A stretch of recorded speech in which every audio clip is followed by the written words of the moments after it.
사람은 누구에게나 이름이 있습니다. 그리고 각 사람이 가지고 있는 이름에는 나름대로의 뜻이 있죠. 지금은 없어진 이름이지만 아주 오래전에 개똥이란 이름이 있었죠. 개똥이란 이름은 오래 살라는 그런 뜻이 있습니다. 그처럼 이름의 뜻은요, 그 사람이 지은, 부모님이 지은 그 이름의 뜻대로 살아가기를 바라는 좋은 뜻을 담아서 이름을 지어줍니다. 이것은 비단 한국이나 일본만의 이야기는 아닌 것 같습니다. 고대 근동 사회에서도요, 이름이란 단순히 어떤 사람을 부르는 데만 사용되었던 것이 아닙니다. 그 이름을 가진 사람의 성격이나 신분 또는 운명 등을 반영하기도 했습니다. 오늘 13절 말씀을 보니까 모세는 하나님께 제가 이스라엘 백성들에게 가서 너희 조상의 하나님께서 나를 너희에게 보내셨다라고 할 때 그들이 그의 이름이 무엇이냐라고 물으면 제가 뭐라고 말해야 합니까? 라고 말했습니다.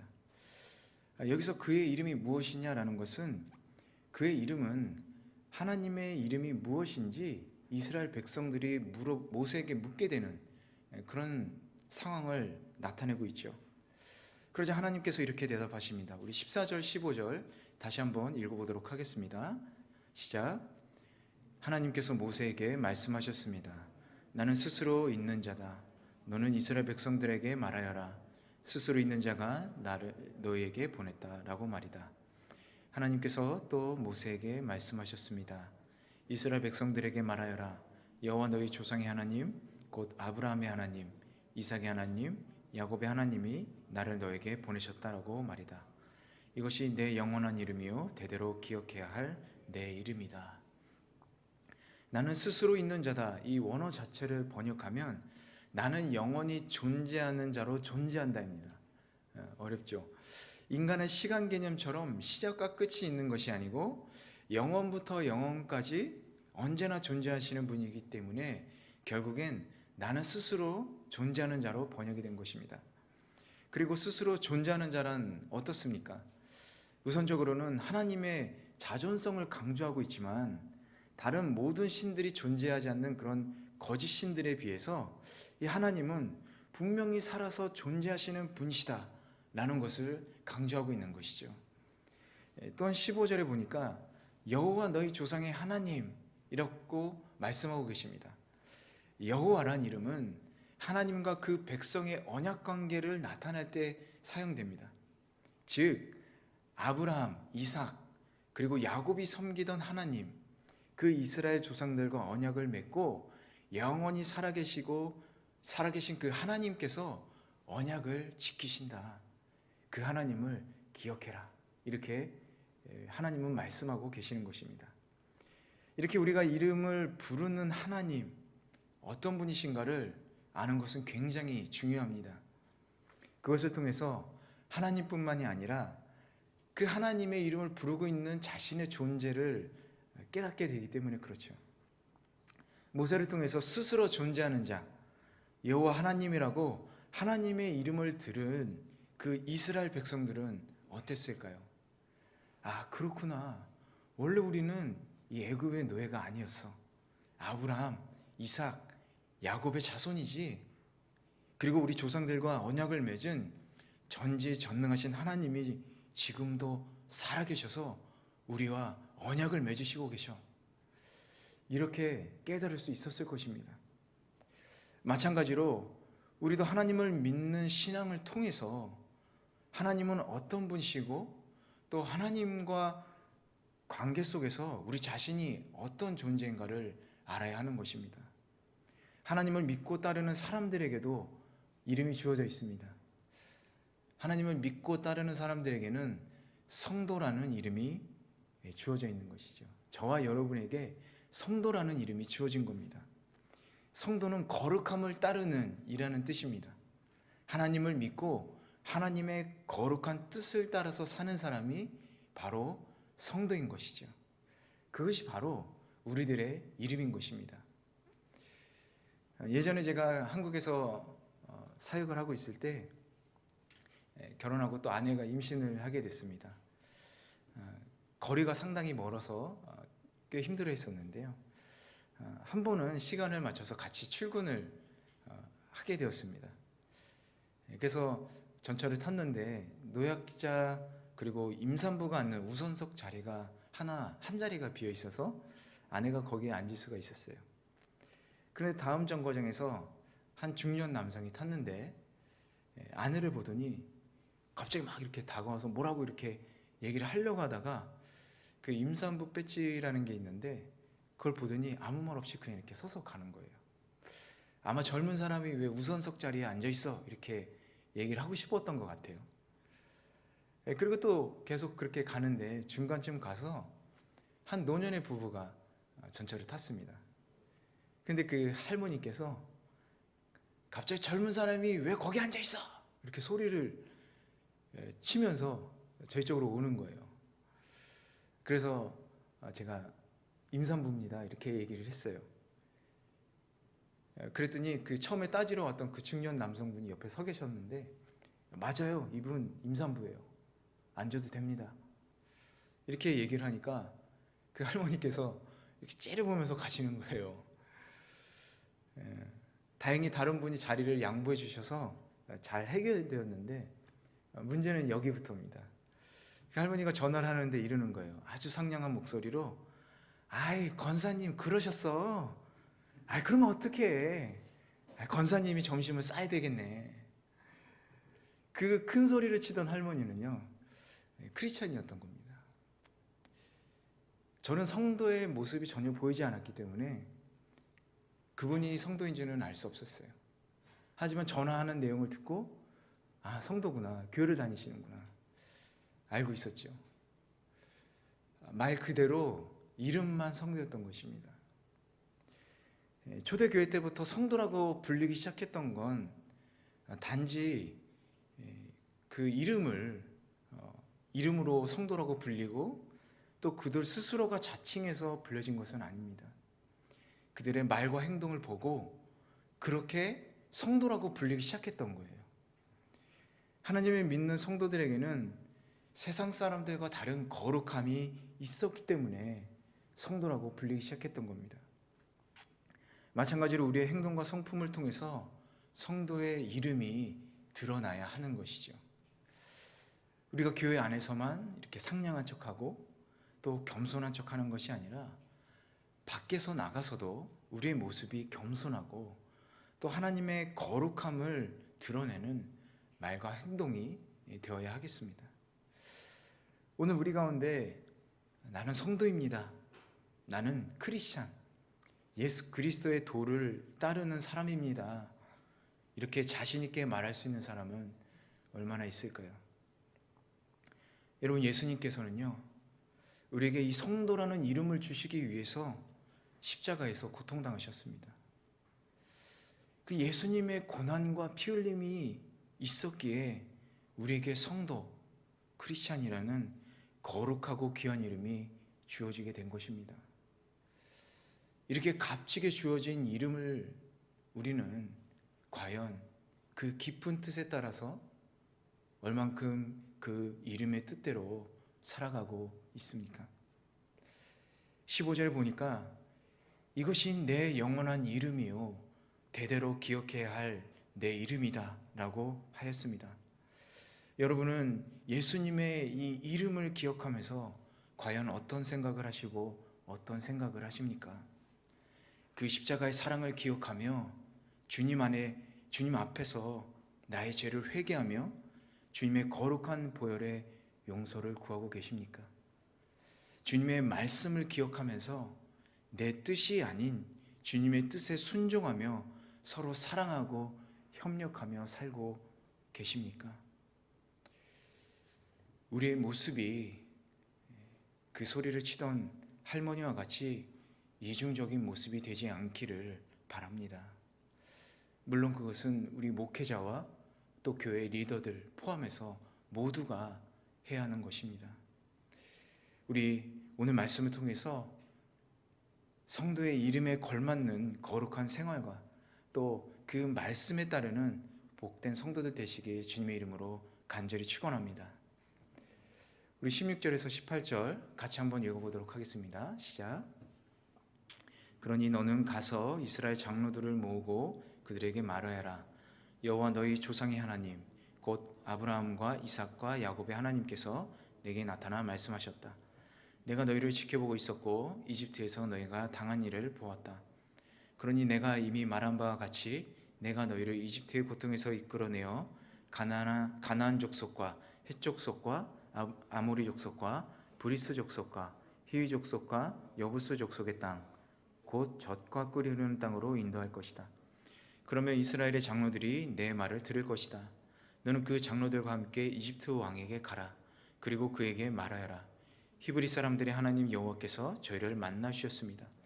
그러니 이제 저희가 광야로 3일 길을 가서 저희 하나님 여호와께 제사를 드리게 해 주십시오라고 말이다. 하나님께서는 이스라엘 백성과 함께 하시며 그들을 지켜보고 계셨습니다. 이스라엘 백성이 당하는 고난과 고통, 그 모든 상황을 보셨고 그들의 신음소리를 들으셨습니다. 그리고 그 고통에서 그들을 해방시켜 주셔서 젖과 꿀이 흐르는 땅으로 인도할 것이라고 약속하신 것입니다. 하나님은 환난과 어려움에 처한 자신의 백성을 외면하지 않으시고 반드시 돌봐주십니다. 믿으십니까? 하나님은 우리를 언제나 돌봐주시는 하나님이세요. 그런데 우리는 내가 어려움에 처해 있을 때 하나님께서 돌보지 않으신다고 느끼신 적은 없습니까? 그렇다면 여러분, 나 자신을 먼저 한번 돌아보시기를 바랍니다. 하나님께서는 겸손한 자세로 은혜 주시는 하나님을 믿는 사람들을 돌봐주십니다. 단지 우리는 그 믿음으로 모든 염려를 주님께 맡길 때 우리는 반드시 자신의 백성을 돌보시는 하나님을 만날 수 있게 되는 것이죠. 그런데 오늘 본문에서 말하는 이 고통에서의 해방이라는 것은 육체적인 고통만을 의미하지는 않습니다. 이 고통이란 자신을 방어할 수 있는 그런 능력이 없는 사람이 당하는 학대, 괴롭힘, 그런 것으로 인한 굴욕적인 고통을 의미합니다. 따라서 그런 고통으로부터의 해방이라는 것은 육체적 고통으로부터의 해방인 동시에 정신적 굴욕으로부터의 해방, 그리고 영적인 해방이 있는 것입니다. 하나님께서는 이 육의 고통만이 아니라 영적인 고통으로부터도 우리를 자유롭게 하시기 위해서 구원자 예수님을 보내주신 것이죠. 우리가 죄악으로부터 벗어나 영적 자유를 누리기 위해서 하나님의 도움을 입어야 하는 이유가 반드시 필요한 이유가 여기에 있는 것입니다. 그것은 우리의 육체적, 정신적, 그리고 영적인 고통을 바로 하나님께서 해결해 주실 수 있기 때문에 그런 것입니다. 사람들은 죄의 문제를 가릴 수는 있지만 해결할 수는 없습니다. 겉으로 우리는 나는 죄를 지었습니다 라고 드러내지는 않아도 단 하루에도 얼마나 많은 죄를 경험하고 있는지 우리 스스로 잘 알고 있을 것입니다. 세상의 모든 죄에서 자유롭게 될 수 있는 방법은 오직 예수님의 그 십자가의 사랑을 믿는 것뿐입니다. 그 예수님의 십자가의 사랑을 믿음으로 회개하고 죄의 용서함을 받고 죄에서 해방되는 자유를 누릴 수 있는 것이죠. 그런데도 불구하고 아직도 죄에 갇혀 사는 많은 믿는 사람들이 있습니다. 그 이유는 무엇일까요? 그 이유가 18절에 있습니다. 18절에 답이 있는데 18절에 보니까 히브리 사람들이 하나님 여호와께서 저희를 만나 주셨습니다. 그러니 이제 저희가 광야로 3일 길을 가서 저희 하나님 여호와께 제사를 드리게 해 주십시오라고 말이다라고 말씀하셨습니다. 이 말씀은 아주 중요합니다. 애굽에서 해방된 근본적인 목적을 밝히고 있는데 그것은 뭐냐면 여호와께 제사를 드리는 거라는 거예요.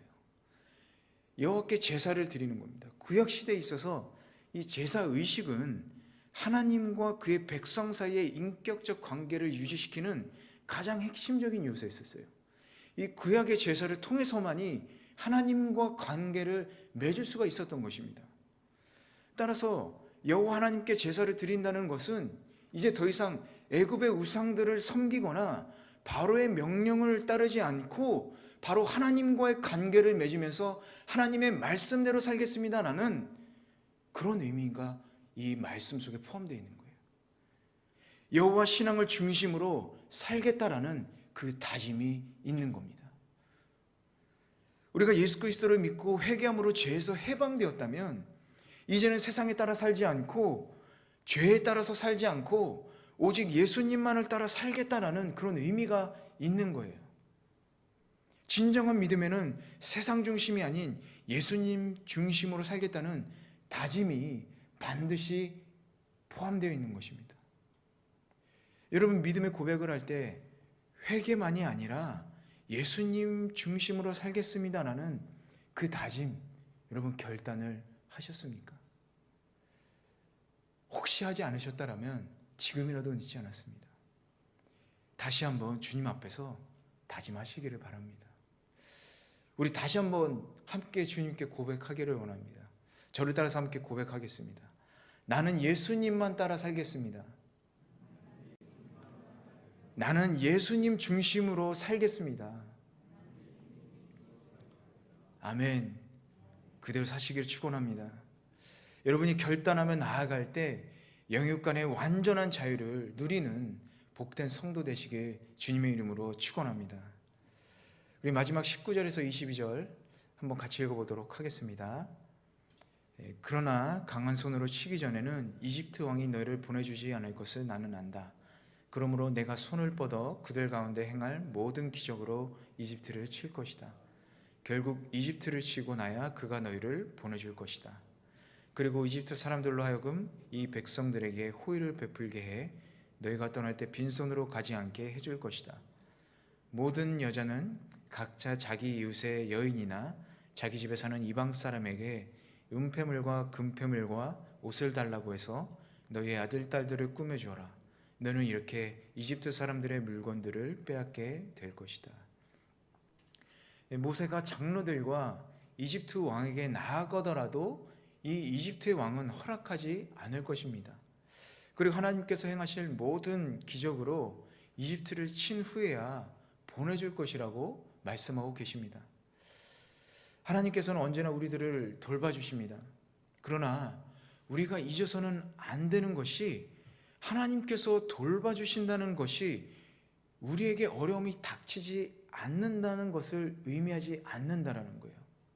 하나님은 우리를 돌봐주시지만 돌봐주신다고 해서 우리에게 어려움이 오지 않는다라는 의미가 아니라는 것입니다.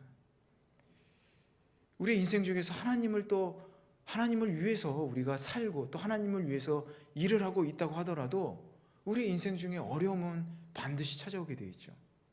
그런데 중요한 것은 무엇이냐면 바로 하나님께서 함께 하신다면, 하나님과 우리가 함께라면 반드시 어떤 어려움도 이겨낼 수 있다라는 것입니다.